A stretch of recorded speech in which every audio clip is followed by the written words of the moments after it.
If I were Iran and I calculated that the next president was almost certain to be Hillary Clinton, I would deduce that the agreement would not be upheld in Washington and take steps to immediately negate it. It's not just that the American people that don't trust Clinton. She has her global allies, sure, and she does. But her presidency will have some pretty severe consequences in terms of her relationships with a host of currently unfriendly nations. The Russians really do not trust her at all. The Chinese think she wants to contain them, etc. I would expect the Russians to start ripping things up soon, too. It's might actually have something to do with the scenario in the Middle East as well. The Russians aren't pulling out so much as they're. The whole reason why we have this mess in the first place is because of the tactics. The kiddie tactics that the Clinton State Department or whatever you want to say about it. The people under her watch used against the Russians. I've been over this enough, but if you start seeing stuff like this come up, don't be surprised.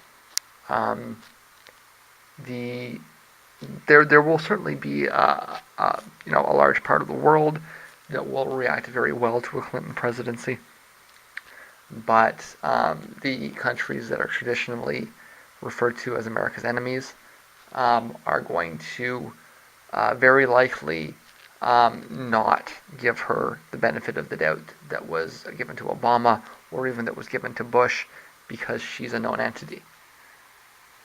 They know how she thinks. They know what she works or how she works. They know who's running her, and they're not.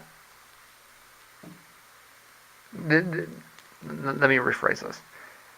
They have no rational reason to think that situations will improve during her presidency. They have no rational reason to trust her, given that all she's ever done is screw them over. So you should expect this sort of thing.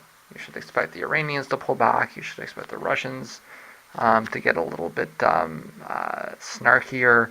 You should expect the Chinese to withdraw their trust on certain things.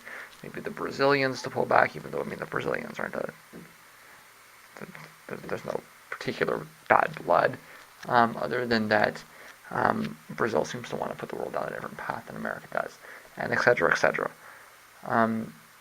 This is in the context of the Iran issue. It's a small, isolated context. It is more broadly applicable, and it can be generalized, and you should expect it to be.